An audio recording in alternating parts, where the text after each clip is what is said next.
Hello ladies and gentlemen, my name is Dietrich and today I am going to try to help you answer the age-old question. Should you buy a Mazda CX-5 or a Mazda CX-50? These are both compact SUVs from the most contrarian and boutique of the mainstream Japanese automakers, and they share powertrains, a lot of feature content, and are very close in price. But is the more traditional CX-5 the best choice for you, or is the off-road oriented, slightly larger CX-50 going to work better? Today we will try to find out with this comparison video.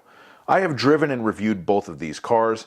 I have been in the car business for 17 years, and what I am about to give you is my quote-unquote expert opinion, so you can take it for what it's worth. You only get one chance to make a first impression, so we are going to start with styling. The CX-5 has a traditional small SUV profile, and it embodies Mazda's Kodo design philosophy, which is supposed to embody motion, emotion, and speak to the soul. I like its sleek headlights, smooth styling, and pretty overall look. The CX-50 is longer than a CX-5, and it has a lower roofline, ostensibly to make it easier to put bicycles and other nonsense on top of. The end result is a homely profile that basically looks like the car got partially smushed. Combine that with its more bulbous headlights and taillights, and the CX-50 is nowhere near as nice looking as the CX-5. 1 point to the older brother. Since these are Mazdas, let's move on to driving dynamics. These cars appear to be very similar on paper. They are both available with the same two engine options, a 187 horsepower 4-cylinder or a 227 horsepower turbo 4-cylinder. They all come with 6-speed automatic transmissions and all-wheel drive. But there are some very notable differences in how they drive. These two vehicles are actually based on different platforms, they are built in different factories, and the CX-50 has a wheelbase that is 4.6 inches longer than the CX-5. That does end up resulting in very different driving dynamics, and the CX-50 comes out for the worse. Even though it's a newer design, between the longer wheelbase and what I consider to be Mazda's overall lack of prowess when designing larger cars, the handling on the CX-50 is a letdown compared to the stalwart CX-5. One might think the longer wheelbase of the CX-50 would contribute to a smoother ride, but unfortunately that isn't the case either. The CX-5 gets the point for driving dynamics. In the SUV world, practicality is always an important consideration. The CX-5 is amongst the smallest of the compact SUVs, and based on its 4.6-inch longer wheelbase, you would expect the CX-50 to be the larger vehicle. But since it has a lower roofline combined with a taller ride height, there really isn't any more room to be had on the inside of a CX-50. I did find the rear passenger room to be just slightly better in the CX-50, but upon reflection, the difference was negligible. Combine that with very similar overall cargo capacities, and I'm awarding no points here, since both of these cars are below average for their class in regards to interior space. The CX-50 is supposed to be the more rough and tumble off-road ready of these two SUVs, and there is some evidence to suggest that this is the case. All of the CX-50 models come with Mazda's Intelligent Drive Select with sport and off-road modes, which is not available on the lower trim CX-5 models. The CX-50 also has an additional inch of ground clearance, so that does give you a bit more off-road capability. If you get a CX-50 with a turbocharged engine, the towing capacity goes up to 3,500 pounds. On all CX-5s, regardless of engine, the towing capacity is 2,000 pounds. The same 2,000 pound towing capacity applies to the CX-50s with the standard non-turbo 4-cylinder engine, but at the end of the day, the CX-50 is more capable off-road,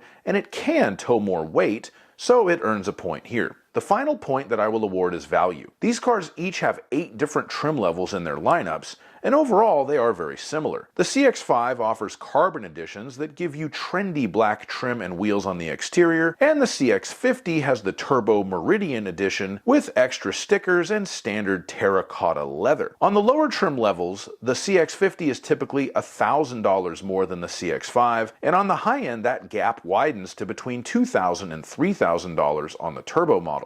Although a CX-50 Turbo tows more and is better off-road and may include 2 more speakers for its Bose audio system at the high end, to me it simply isn't worth it. The CX-5 is the nicer car and it's cheaper to boot, so it gets the point for value. So after all that, the final score is 3 points for the CX-5 and 1 point for the CX-50. For me, the CX-5 is my absolute favorite for all the compact SUVs. based on how it drives, how it looks, and the value you get for the money you spend based on the MSRP and the equipment on offer. The CX-50 is an also-ran at best. Yeah, it's a little better off-road, it can tow a little more, and it's a little easier to put a bike on the top of it. But if you really want to go off-road, buy a better SUV for it.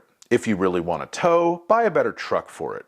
And I don't care about bicycles. So that is my choice. Please let me know in the comments if you agree with me or not. Please like my video and subscribe to my channel. And please have a fantastic day. Bye-bye.